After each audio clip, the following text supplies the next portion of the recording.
Assalamualaikum warahmatullahi wabarakatuh. Saya Wahyu Kurnia Sunjaya dari mahasiswa Universitas Catur Insan Cendekia, Kota Cirebon, Prodi Sistem Informasi semester 2, ingin mempresentasikan hasil UAS analisa proses bisnis dari saya.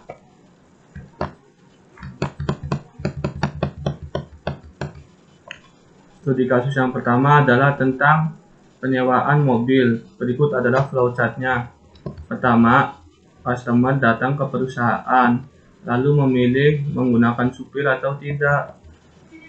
Lalu customer memilih mobil, kemudian menyelesaikan pembayaran, mengisi data diri, kemudian bagian marketing akan menerima data diri dari customer, lalu menyimpan data diri customer, lalu membuat data pembayaran, kemudian mencetak hasil laporan, dan bagian keuangan akan mengirimkan laporan transaksi pembayaran. Daftar entitasnya adalah customer, marketing, dan bagian keuangan. Dokumennya berupa data dari customer, data pembayaran, laporan transaksi pembayaran. Tabel entitasnya adalah satu customer, kegiatannya memilih dengan supir atau tidak. Marketing, menerima data dari customer, menyimpan data dari customer, data pembayaran, cetak hasil laporan. Bagian keuangan, laporan transaksi pembayaran. Diagram balok. Berikut adalah diagram baloknya.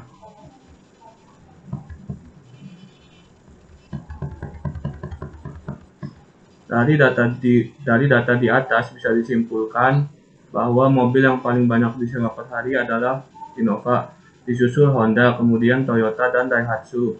Menurut masukan dari customer, bahwa mobil Innova lebih banyak disewa karena customer lebih nyaman dan luas dibandingkan mobil lainnya walaupun tarifnya agak sedikit mahal. Dan mobil yang paling sedikit disewa adalah Toyota, dikarenakan menurut customer mobilnya terlalu kecil dan kurang cocok untuk jalan-jalan bersama keluarga. Soal nomor 2, perancangan terstruktur. Perancangan terstruktur adalah aktivitas mentransformasikan suatu hasil analis ke dalam suatu perencanaan untuk dapat diimplementasikan. Elemen perancangan terstruktur. A. Modul. Definisi: sebuah instruksi atau sekumpulan instruksi program yang terdiri dari input, output, fungsi, mekanisme, dan data internal. Contohnya Voxpo, Pascal, prosedur, function, COBOL, program, section, paragraf, Fortran, subroutine. Bagan terstruktur menggambarkan partisi sistem ke dalam modul-modul organisasi dan komunikasi keuntungan. Menggunakan gambar dapat dipartisi fleksibel. Input sangat berguna pada implementasi, membantu pemeliharaan, dan modifikasi. Strategi perancangan: mentransformasikan hasil analis TFD menjadi bagan terstruktur untuk diimplementasikan. TFD memperlihatkan aliran data dan informasi dari sistem. Jika dalam suatu DFD aliran datanya ditentukan oleh suatu data sistem, data item, misalnya mempunyai nilai atau karakteristik tertentu, kemudian nilai ini akan mempengaruhi atau menentukan arah aliran data. Maka titik proses di mana terjadi percabangan arah aliran data tersebut disebut titik pusat transaksi.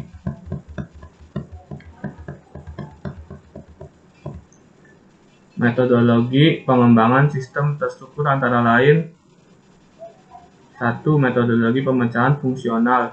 Metodologi ini menekankan pada pemecahan sistem ke dalam subsistem yang lebih kecil sehingga akan lebih mudah untuk dipahami, dirancang, dan diterapkan. 2. Metodologi berorientasi data. Metodologi ini menekankan pada karakteristik data yang akan diproses.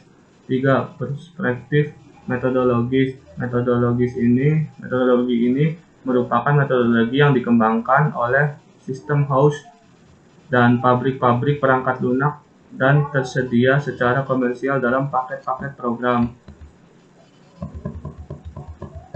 Tools yang digunakan dalam perancangan terstruktur: DFD, Kamus Data, Entity Relationship Diagram, State Transition Diagram.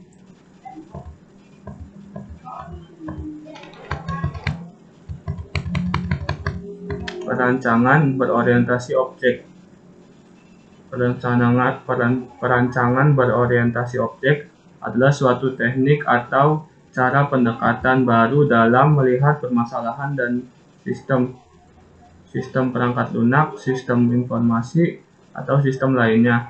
Pendekatan berorientasi objek akan memandang sistem yang akan dikembangkan sebagai suatu kumpulan objek yang berkorespondensi dengan objek-objek dunia nyata, objek dan kelas. Objek adalah benda yang secara fisik dan konseptual yang ada di sekitar kita. Beberapa contoh objek seperti hardware, software, dokumen, manusia, konsep, dan lainnya. Kelas adalah gambar sekumpulan objek yang terbagi dalam atribut, operasi, metode, hubungan, dan makna yang sama, atau suatu kegiatan yang mengumpulkan data, atribut, dan perilaku operasi yang mempunyai struktur data sama ke dalam satu grup.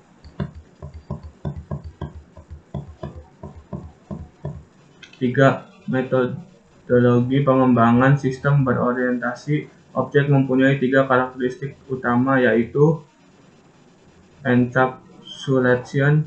Encapsulation merupakan dasar dari pembatasan ruang lingkup program terhadap data yang diproses. Data dan prosedur atau fungsi dikemas bersama-sama dalam suatu objek, sehingga prosedur atau fungsi lain dari luar tidak dapat mengaksesnya. Data terlindung dari prosedur atau objek lain kecuali prosedur yang berada dalam objek itu sendiri.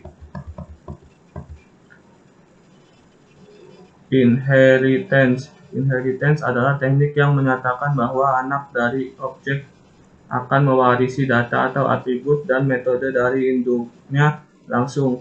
Atribut dan metode dari objek induk diturunkan kepada anak objek, demikian seterusnya.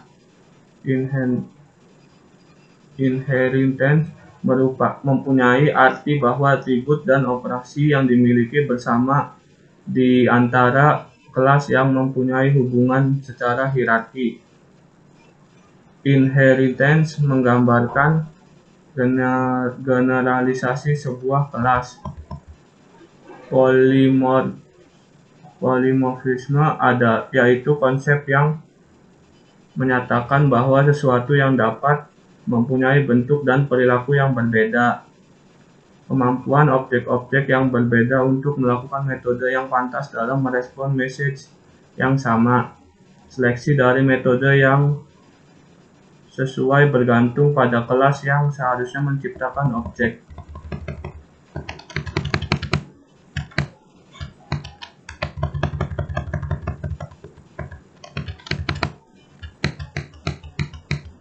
Tools perancangan berorientasi objek. Object Orientation Analysis dan Object Orientation Design dari Peter Coad and Edward Youdon.